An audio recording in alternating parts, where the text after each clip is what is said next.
Good afternoon.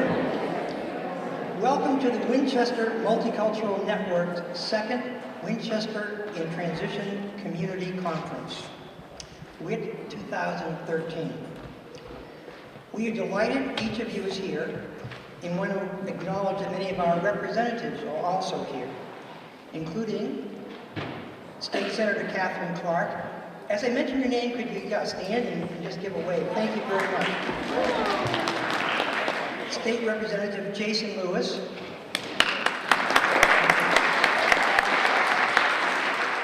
Board of Selectmen members Jennifer Wilson, Doug Marmon,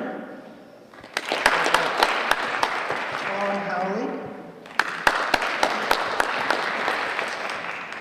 and also the school committees represented, the planning board's represented, the schools are represented.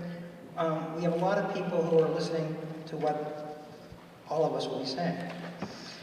I'm not Saul Gettleman, by the way. My name is Phil Coonley, a 37-year resident of Winchester. I'm a relatively new member of the current 19-member network board. Since all the other board members are especially active and many have key network leadership roles, giving me the honor of welcoming you must reflect the network's commitment to inclusion of all. The Winchester Multicultural Network began in 1991. Our mission is to promote the recognition, understanding, and appreciation of diversity, to advocate for each and every person's civil rights, to confront intolerance. On August 6, 2012, the Winchester Board of Selectmen adopted the following human rights statement. Winchester is a community that is grounded in respect for every individual and therefore protects all residents, employees, business owners, students, and visitors in the enjoyment and exercise of human and civil rights. It is town policy to ensure equal treatment and opportunity to all individuals, regardless of race, gender identity, ethnicity, religion, ideology, socioeconomic status, health, sexual orientation, age, military status, or disability. This statement is in the back of your program. To help realize the Selectmen's vision of a truly inclusive town and to celebrate the network's 20th anniversary, last year on February 11th, we had our first WIT conference right here.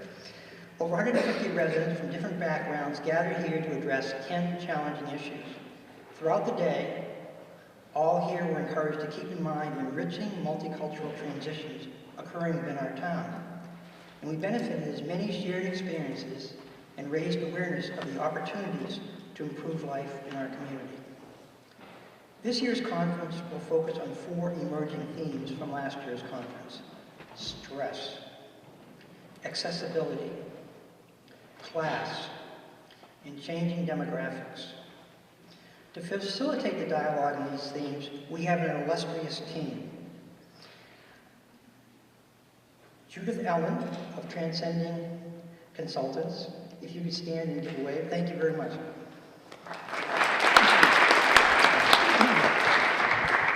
Paula Panadian of Worldview Services.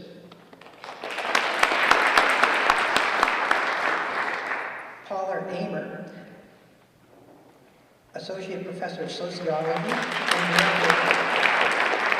Director of Africa and the New World at Tufts University. And Dr. Bert Push, who is graciously replacing Barbara Chandler for the accessibility section. More clear information about each of these expert facilitators is in your program. Facilitators, for giving of your expertise this Sunday afternoon as we again come together to build a stronger, resilient, and inclusive community, we thank you.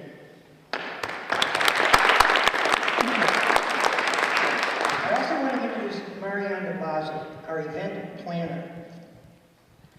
Here's Marianne.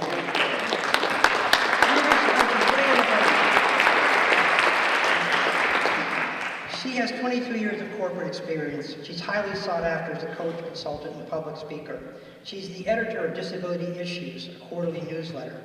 She has an awesome website, disabilityvisibility.com. We are so lucky we had her. Our lead sponsor today is Community Health Network Area 15, or CHINA 15. CHINA 15 was initiated in 1992 by the Massachusetts Department of Public Health. CHINA's vision is that each and every community will be a safe and supportive environment that empowers community members to develop self-esteem and personal responsibility, to make positive and healthy life choices. Thank you, CHINA 15, for making WIT 2013 a reality. We also thank the Winchester Disability Access Commission. Ian Costas, the town's Disability Access Coordinator, could you stand for us? Is she here? She's not here yet, she's on her way. And the Winchester School of Chinese Culture for their generous support. I know Jennifer Zhang is here. She's Director of Outreach. Could you stand? Thanks, Jennifer. In addition to our generous sponsors, we have 30 town organizations that have partnered with us in having this community conference. They are listed in the program. Every one of those organizations has to have a manageable focus, but none of them are parochial when it comes to trying to serve the broader community. Thank you, partner organizations. A major achievement and milestone of the network's 21st year was selecting our first executive director from among several truly outstanding applicants. So it is with great pleasure I introduce to you Catherine Ann Hart, Executive Director for the Winchester Multicultural Network. Most recently, Kathy Ann was the Director and Assistant General Counsel at AIDS Action Committee of Massachusetts, Inc. She has a JD from Harvard Law School, where she has fond memories of being a student attorney with the Harvard Legal Aid Bureau and a founder of a diversity task force. Prior to her advocacy work at AIDS Action, she was an associate in the corporate department of Ropes and Gray, LLP. At Ropes, Kathy Ann was an active member of the Attorneys of Color Group. After being an attorney with Ropes, she worked as a senior diversity consultant for Vernon Myers Consulting Group. Please welcome Kathy Ann.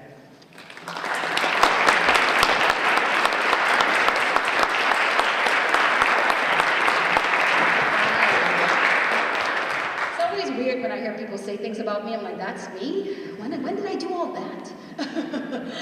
But thank you, Phil, and all the other dedicated volunteer leadership of the network. Phil sort of undersold himself at the beginning. Every member of our board and our community advisors really make this organization what it is today. I mean, it's surprising when any nonprofit lasts as long as 20 some odd years, and certainly one with volunteer leadership without sort of paid staff at the helm. So I applaud all the network volunteers who are here and who are not here today. And I joined the network in January, and I couldn't really believe my good fortune to have found such a dedicated, smart, fun group of folks who wanted me to work with them. Heck, these are people I would hang out with anyway. Folks who value inclusion and aren't afraid to say so and to do something about making it happen. For as far back as I can remember, when I was a child growing up on the island of Trinidad, I valued diversity and community. My maternal grandmother, who was born in Dominica, not the Dominican Republic, but the other island, had 16 children. She was a woman with a 5th grade education and a heart of gold, welcoming to any and every one. Her children intermarried across race, ethnicity, class, national origin, and socioeconomic status. So our family gatherings are very, very diverse. In my home today, my husband is Egyptian, my daughter is a mix of several ethnicities, as am I. My husband is Muslim, I'm Christian, so personally, I'm pretty much entrenched in cross-cultural dialogue all the time. In just about every organization that I've been in, and Phil mentioned a few of them, I've worked with leadership to figure out how we can make it a better place for everyone who had to work there or get goods and services from that organization. And whenever I did it, whether it was in the personal or professional arena, it was never alone. It was always with a team of folks who were as committed as I was to whatever we were working on. So I'm exceedingly grateful to see you all here, from those in government, those in the private sector, those who are students, those who are teachers, retired professionals, blue-collar workers, white-collar workers, those who are or underemployed. Everyone in this community has the potential to add value. And we, as the Winchester Multicultural Network, value that. So no matter what hardships or tough spots or rough patches we may encounter as issues arise, even in those times or on those issues that seem to be pulling us apart, we will be better for it when we come together. At least that's been my experience. And working together as best we can, not setting aside our differences, but valuing them, appreciating them. And now, it is my great pleasure to introduce our keynote speaker, Saul Gitterman. He's a longtime resident of the Winchester community and a professor at Tufts University. You can read all about Saul in your program. There's a bio in there, a bio which includes being a recipient of several awards, including 2 Fulbrights. But in addition to what you read in the program, from what I've learned about Saul in conversations with him, is that this is a man who values the ways in which he's different himself, and likewise appreciates the same in others. Here's Saul.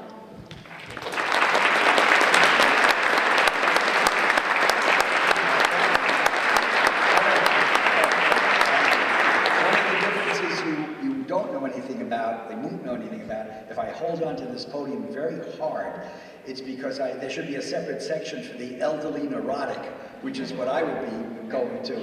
Every time I see a stage, I can't help but think at the time I was lecturing at school back home, and I walked off the stage, and they go back and pick me up. So I really get very nervous when I see a stage, but I'll hold on to this podium and not start walking around, because I'm a danger when I do it myself and everyone else.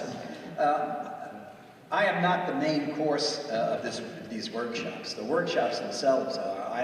I'm a very old hors d'oeuvre that you're going to get a little bit of an appetizer for, just to get your juices flowing. In that respect, let me offer you a Rip Van Winkle moment. Part fantasy, part fact. The reality began when in 1967, that's 46 years ago, the Gittlemans and their 3 young children left their university rental apartment in Medford, having purchased their first and only permanent home the year round. This was a 10-room, 5-bedroom stucco house on Fletcher Street in Winchester, near Wedge Pond, the tennis courts, and the cemetery. It seemed to offer us everything.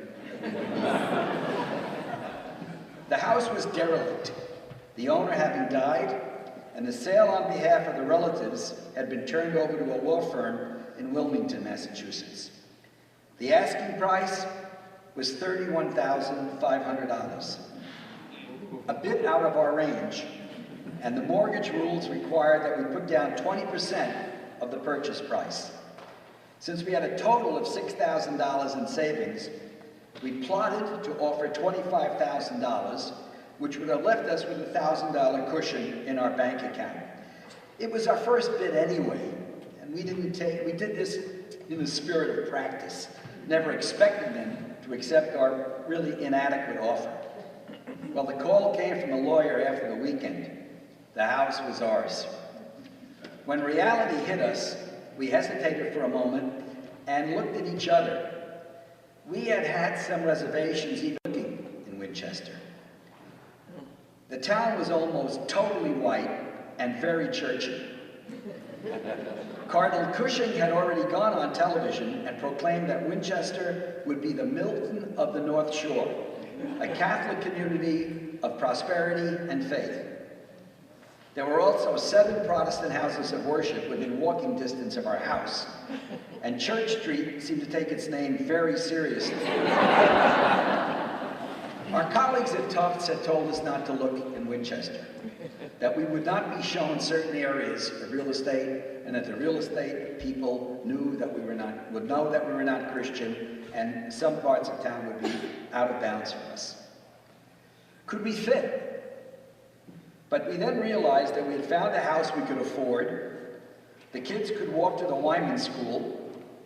It was a 10-minute commute to Tufts.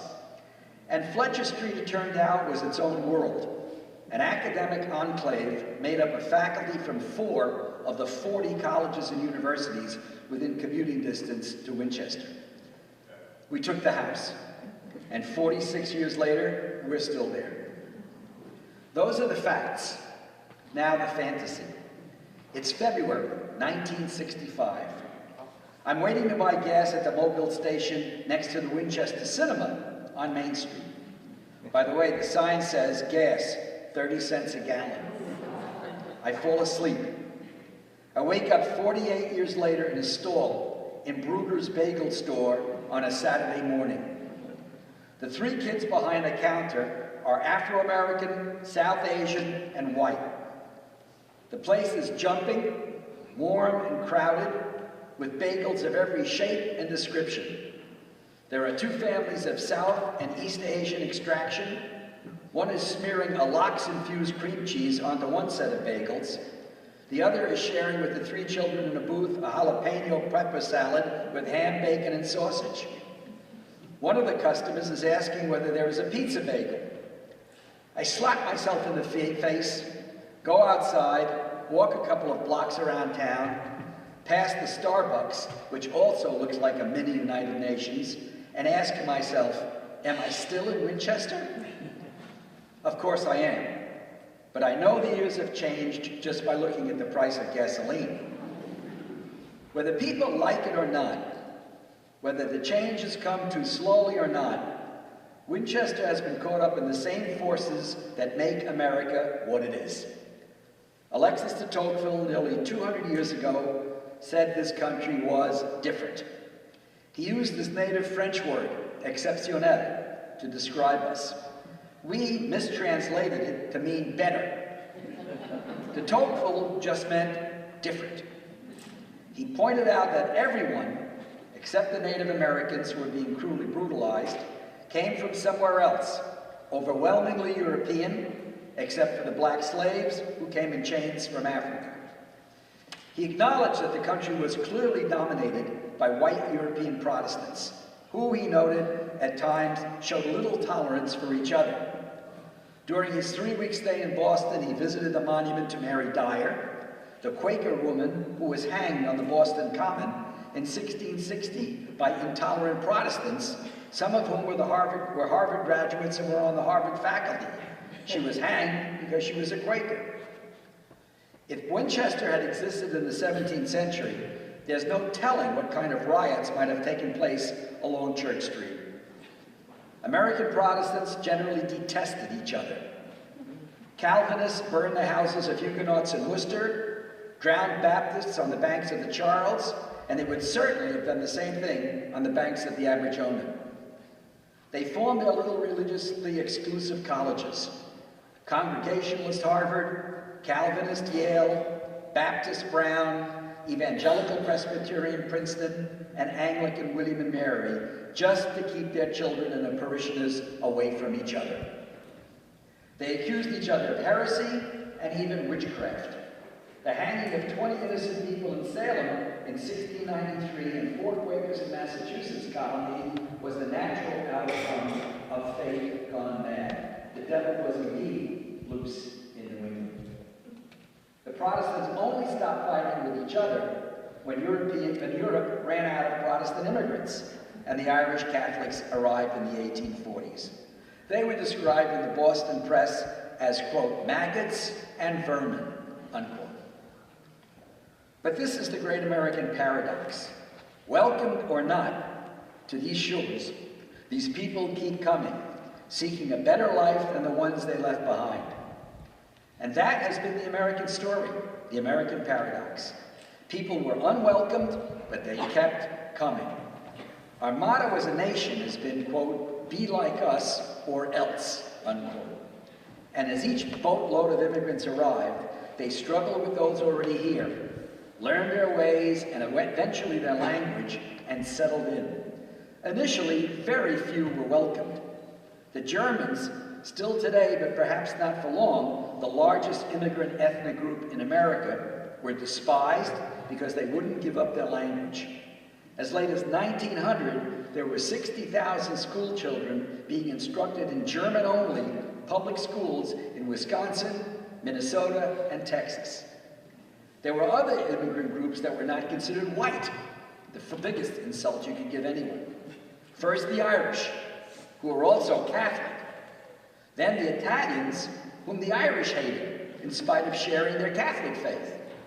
And the Jews, who weren't even Christian. They were all hated, but they persisted and finally made it in America.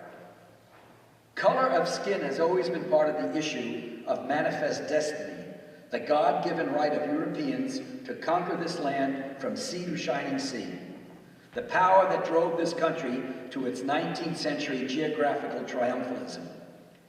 And the next 50 or 100 years will be a challenge for Winchester and America, because the Europeans are no longer the desperate, white, impoverished immigrants who came before. America shut its doors after 1920 when 2 Italian anarchists held up a paymaster in Braintree, Massachusetts.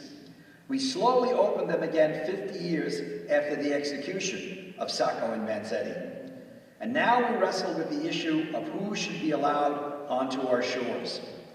But they will come, and they will be people of color. They will be black, brown, yellow, and some white. And eventually, they will all join this community. In our community particularly, some will be academics because of the extraordinary accessibility for them to their university jobs. They will be commuters to Boston because Winchester is in the Guinness Book of Records for having the 2 closest railroad stops in the world.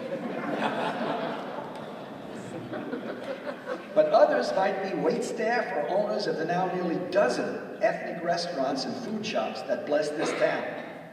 There will be issues to deal with that are reflected in the workshops today: stress, accessibility, class, and demographics. Nothing changes, and everything changes. Winchester, with its restaurants alone, Japanese, Chinese, Korean, Thai, Italian, Greek, reflects the extraordinary diversity that this community is capable of. And there are even 2 bagel stores. Well, long live Bruegger's and Bagel Land. And long live the paradox of America and Winchester. Welcomed or not, legal or not, people will find a way to get here and learn to love it. Now let's get to the business of living together. Thank you.